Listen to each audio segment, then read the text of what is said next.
Mesdames, Messieurs, bonjour et bienvenue. C'est Eden Info, l'actualité au Bénin et dans le reste du monde. Voici les titres.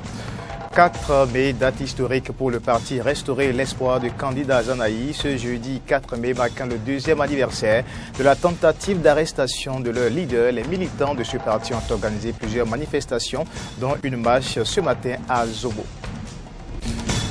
Réunion de la CECAC à PF à Cotonou, sénateurs, députés, experts francophones au rendez-vous des problématiques de l'éducation. Nous en parlerons dans un instant.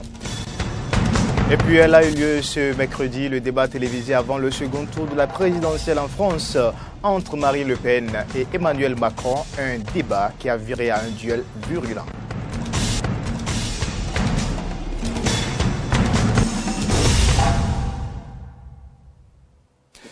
Merci à tous. 4 mai, date historique pour le parti Restaurer l'espoir du candidat Zanaï. Ce jeudi 4 mai, marquant le 2e anniversaire de la tentative d'arrestation de leur leader, nous étions en 2015. Des militants de ce parti ont organisé plusieurs manifestations, dont une marche ce matin à Zogbo. Il est aussi prévu un culte d'action de grâce, manifestation qui a réuni plusieurs personnalités politiques, sans oublier les membres et surtout les jeunes du quartier de Zobo. Nous aurons le point complet dans nos éditions, ou précisément dans nos éditions de la soirée. On passe maintenant à une autre information. Un an après Madagascar, le Bénin abrite la réunion intersessionnelle de la Commission de l'éducation, de la communication et des affaires culturelles de l'Assemblée parlementaire de la francophonie. Elle s'est ouverte ce 3 mai 2017 au nouveau hôtel Orisha de Cotonou. Compte rendu, James William Bagidi, Mori Agua et Damien Pedro. L'Assemblée parlementaire de la francophonie, à travers la Commission de l'éducation, de la communication et des affaires culturelles, CECAC, est en conclave ces 3 et 4 mai 2017 à Cotonou. Un an après la réunion intersectionnelle d'Antananarivo, sénateurs, députés et experts de l'éducation, de la communication et des affaires culturelles de la francophonie se retrouve à l'hôtel Novotel de Cotonou. L'importance de cette rencontre de Cotonou est mise en exergue ici par la présidente du comité d'organisation. Ainsi, chers collègues, la réunion de la CECAC que le Bénin accueille à partir d'aujourd'hui revêt une importance capitale au regard des sujets qu'elle se propose d'aborder. Elle sera en effet l'occasion de renforcer nos capacités dans la mise en place des politiques de développement en matière d'éducation, de citoyenneté, de diversité culturelle, de prévention contre l'extrémisme violent et de la radicalisation. Le président de la CECAC, député de la Confédération helvétique, Didier Berbira, se réjouit quant à lui de la tenue de la réunion de Cotonou et en annonce les perspectives. Nous discuterons entre autres de marchandisation de l'éducation, de prévention de l'extrémisme violent et d'éducation civique. Ce sont tous des sujets d'actualité, il va sans dire. Nous auditionnerons également le directeur de l'Institut de la francophonie pour l'éducation et la formation, institut qui vient de se créer. Il viendra nous parler de ce tout nouvel organisme de l'OIF qui a pour vocation de faire avancer et évoluer ces domaines tellement importants pour notre société. Nous tiendrons demain une table ronde sur le thème « Tendances démographiques en Afrique francophone, enjeux et implications en matière de financement de l'éducation ». Cette discussion sera sans aucun doute animée et fructueuse, du moins c'est mon vœu. Ouverte officiellement par le premier vice-président de l'Assemblée nationale du Bénin, l'honorable Éric Roundété, la séance connaît la participation effective des délégués du Burkina, du Canada, du Niger, du Sénégal, de la Suisse, ainsi que du réseau des femmes parlementaires de l'APF. Quelques participants à cette rencontre se sont prononcés à la fin de la cérémonie d'ouverture. On les écoute au micro de Arnaud Mori Agua. Très heureux d'être aujourd'hui au Bénin pour ce séminaire de travail, voilà, avec un objectif aujourd'hui pour nous important, puisque c'est avant tout un lieu d'échange et de collaboration à un certain nombre de sujets. Et donc notamment je serai amené moi, à avoir un rapport que je présenterai concernant l'enseignement supérieur dans le monde de la francophonie. Et donc c'est un des sujets, je sais qu'on abordera aussi des points importants autour de la démographie, autour de la santé, donc des thèmes très variés qui nous donnent certainement la capacité d'échanger, d'ailleurs sur des continents différents, dans des pays qui ont des cultures différentes. Mais je crois que la force de cette rencontre, c'est justement la qualité des échanges pour tirer un bilan et notamment des résolutions que nous pourrons porter les uns les autres dans nos parlements respectifs.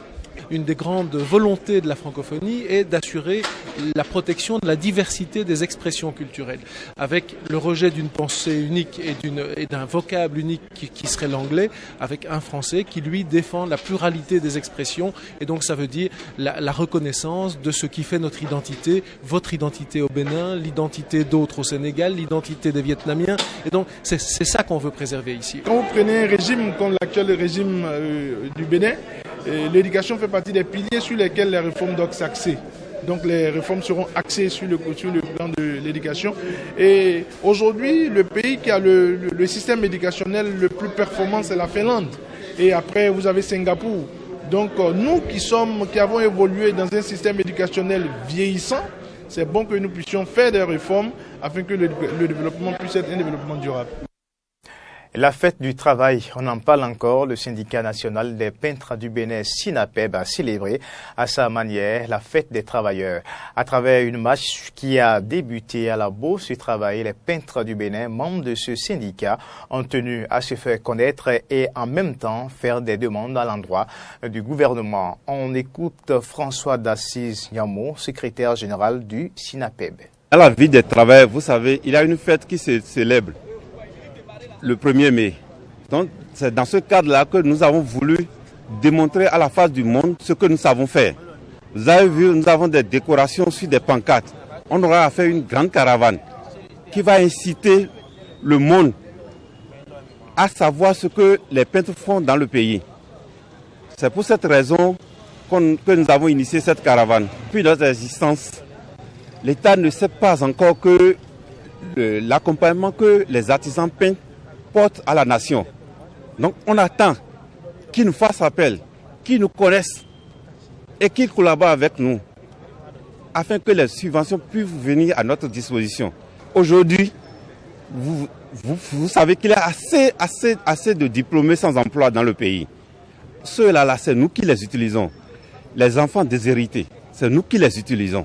Pourquoi pas l'État ne peut pas nous accompagner à mettre à notre disposition les moyens qu'il faut pour nous permettre à bien former tout ce monde-là. 3 mai, c'est la journée internationale de la liberté de presse, vous le savez, mais c'est aussi la journée mondiale du soleil.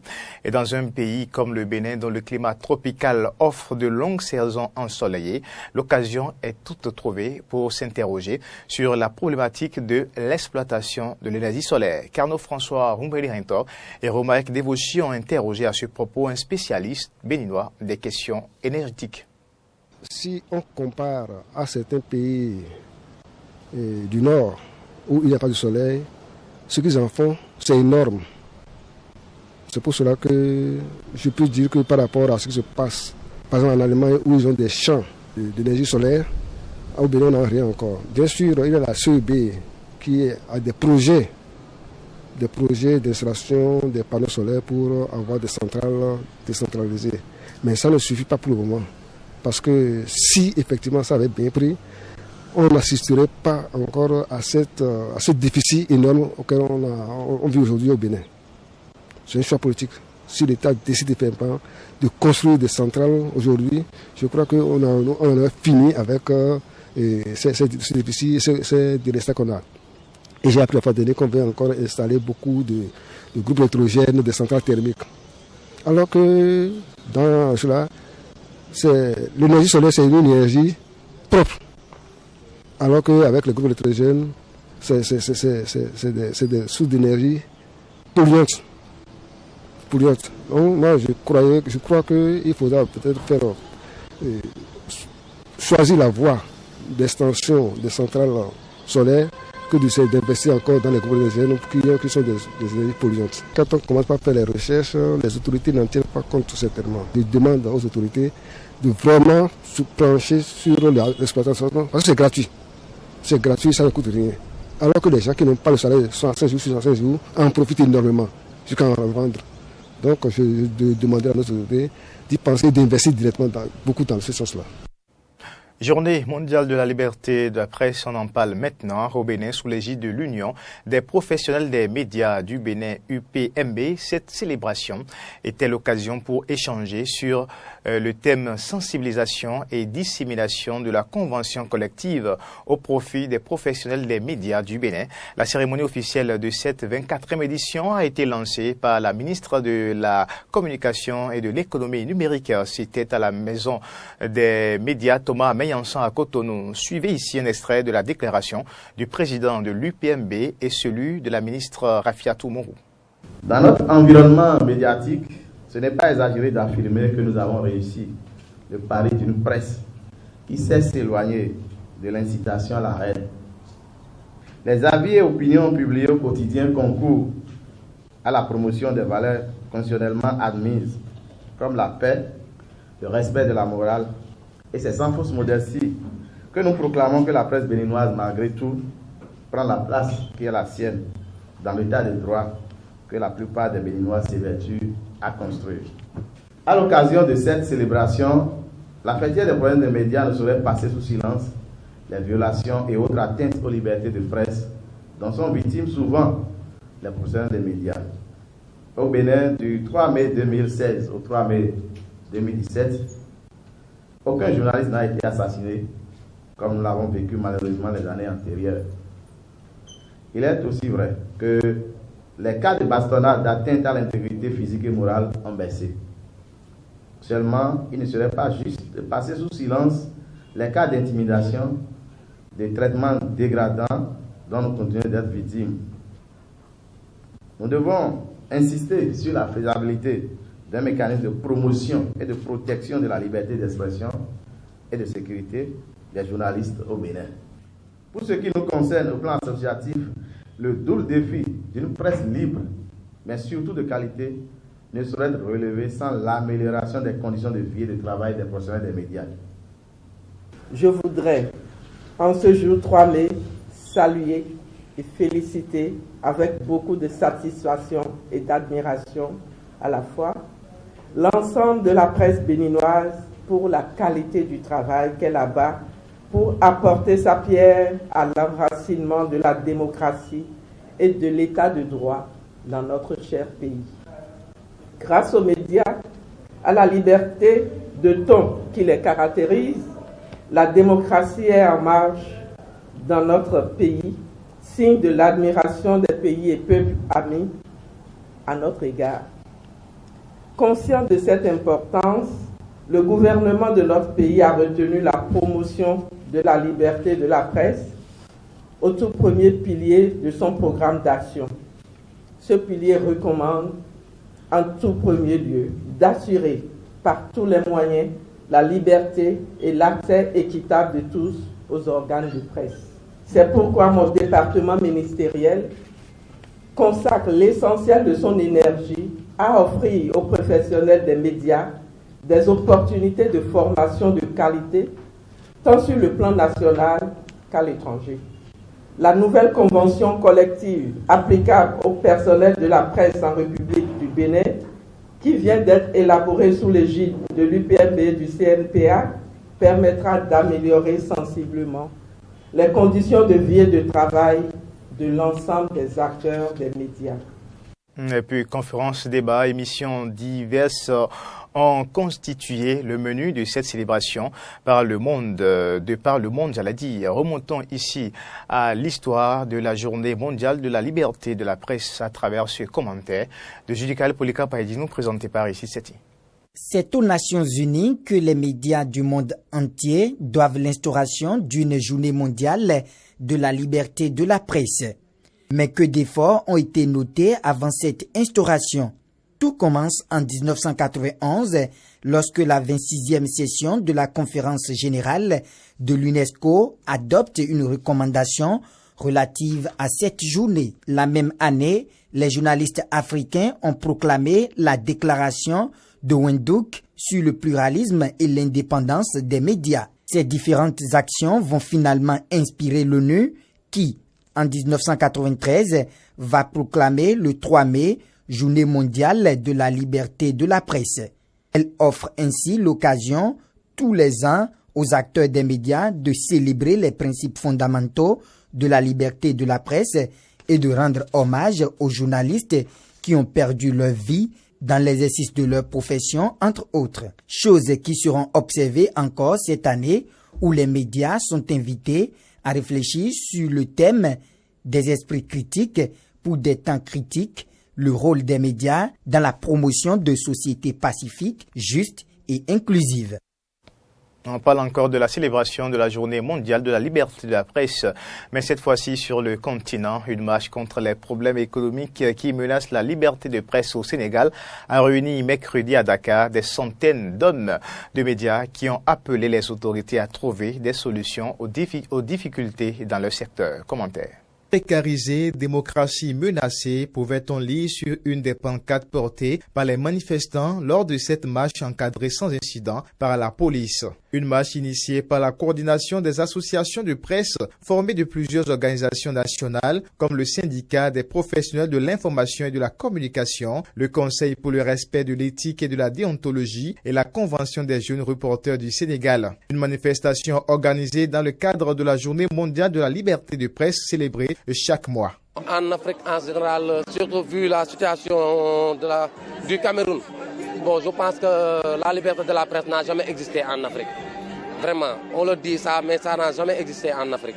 Et le journaliste qui n'a pas de salaire, par exemple, le journaliste qui reste des mois sans toucher de salaire, vous imaginez qu'il est facilement corruptible.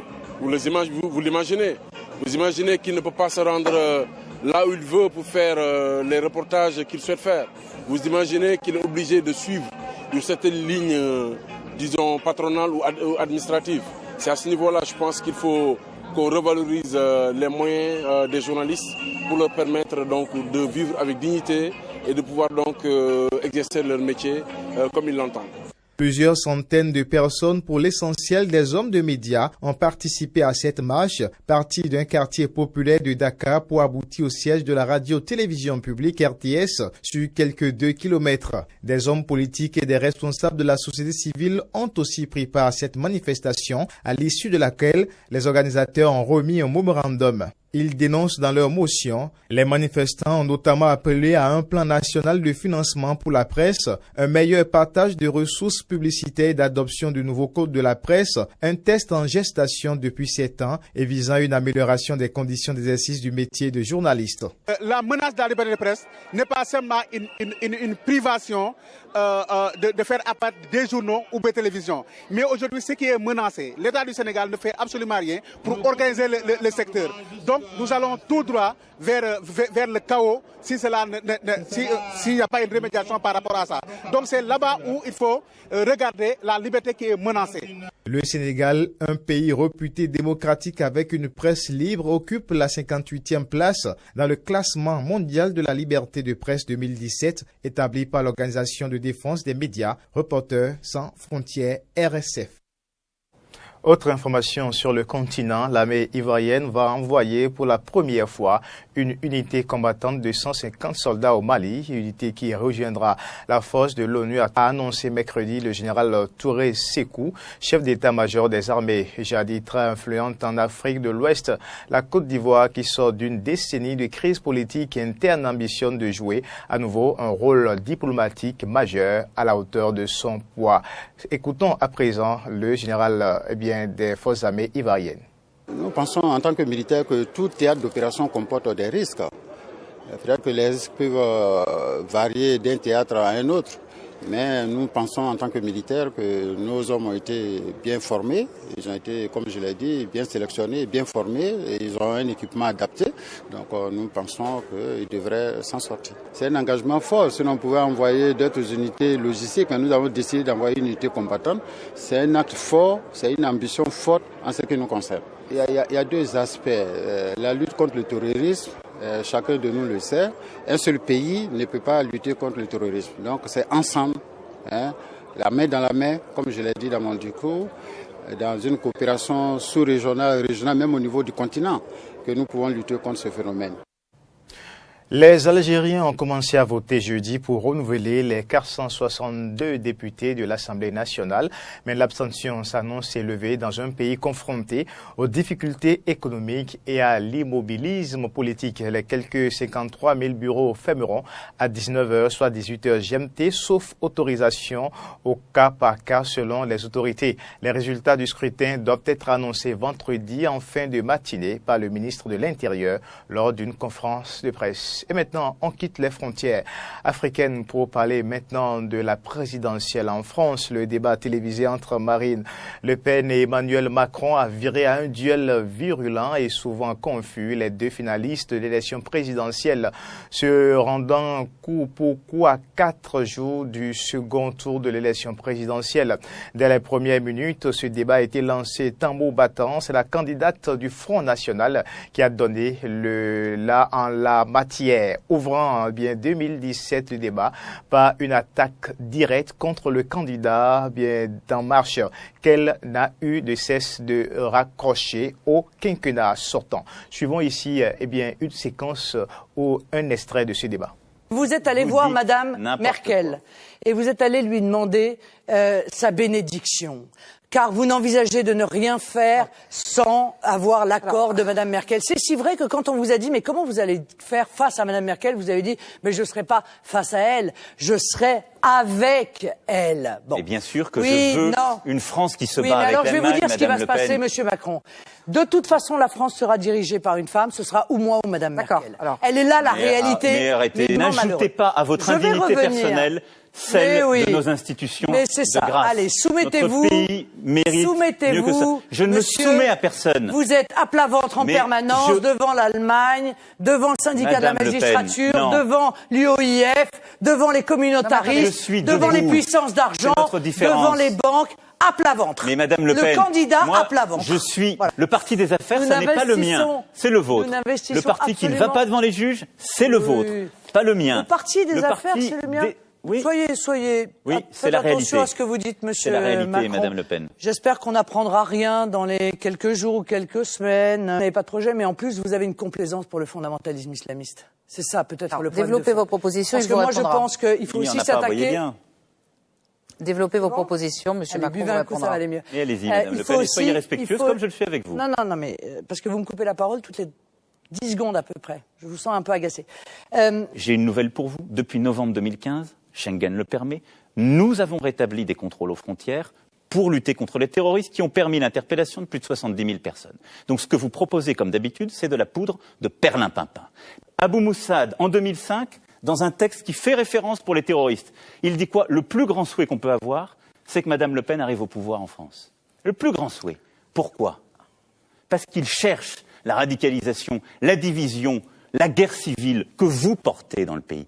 Lutter contre les terroristes, ça n'est en aucun cas céder à leur piège, le piège de la guerre civile, celui qu'ils nous tendent, celui que vous portez en divisant les Français. Le face-à-face entre Emmanuel Macron et Marine Le Pen, les deux candidats qui s'affrontent pour le second tour de l'élection présidentielle. En France, élection prévue pour dimanche prochain. Et c'est sur ces images que nous allons boucler cette édition. Et dernière info, mesdames, messieurs, merci de l'avoir suivi. Le rendez-vous est pris pour l'édition de la soirée. Au revoir.